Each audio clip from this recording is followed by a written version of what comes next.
გადადგომა Facebook პოსტით თორნიკე რიჟვაძემ მოსახლეობას სოციალურ ქსელში გამოქვეყნებული ტექსტით აცნობა, რომ თანამდებობა დატოვა. რატომ მიზეზს ის არ წერს, სამაგიეროდ მადლობას უხდის ოლიგარქ ბიძინა ივანიშვილს და პარტიას პირდება, რომ ერთგულ ჯარისკაცად რჩება. საკუთარი სურვილით წავიდა თუ გაუშვეს და რატომ ახლა? თამარ თედიაშვილი გვერდება შეფასებებით პირდაპირ ეთერში.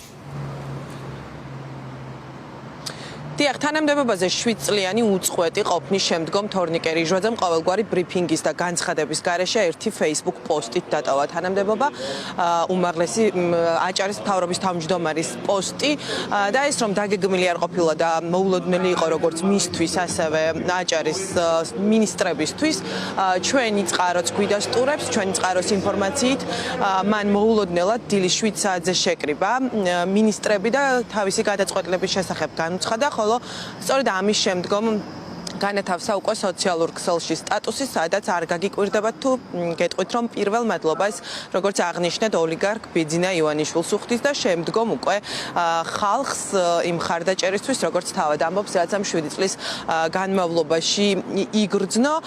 თორნიკე რიჟვაძის წასვლას საზოგადოება და ოპოზიცია არ აფასებს ისე, როგორც მის პირად გადაწყვეტილებას. ოპოზიციაში ამბობენ, რომ მას თავად არც დანიშვნის გადაწყვეტილება მიუღია, ამ თანამდებობაზე მოსვლის გადაწყვეტილება მიუღია, წასვლის გადაწყვეტილებას მიიღებდა და ვერცერთ პოლიტიკურ გადაწყვეტილებას ის დამოუკიდებლად ვერ იღებდა ამ 7 წლის განმავლობაში და სწორედ ბიძინა ივანიშვილის გადაწყვეტილება იქნება ახლა მისი თანამდებობიდან გაშვებად. შეგვიძლია ეს კომენტარი ჩვენ პირდაპირ ეთერში მოვისმინოთ.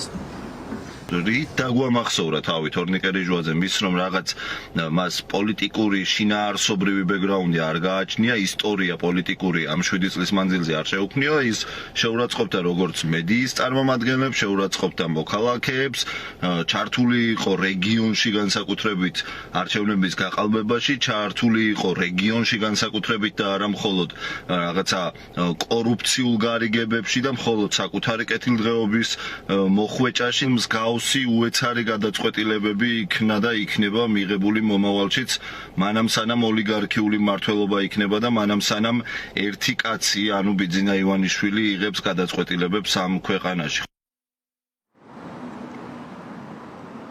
ჯერჯერობით არ არის ცნობილი, ვინ ჩაანაცვლებს თორნიკე რიჟვაძეს, თუმცა გავრცელდა ინფორმაცია, რომ ამ პოზიციაზე მოიაზრება თბილისის პოლიციის უფროსი სულხან თამაზაშვილი. ნახოთ, რამდენად შეესაბამება სიმართლეს ეს ინფორმაცია. მანამდე კი დავით გაბაიძის აჭარის უმაღლესი საბჭოს თავმჯდომარის განცხადებით გაიმართება კონსულტაციები ეგრეთ წოდებულ პრეზიდენტ მიხეილ ყაველაშვილსა და უმაღლეს საბჭოს შორის და სწორედ ამ კონსულტაციების შემდგომ გადაწყდება, ვის წარადგენენ მთავრობის თავმჯდომარის პოზიციაზე.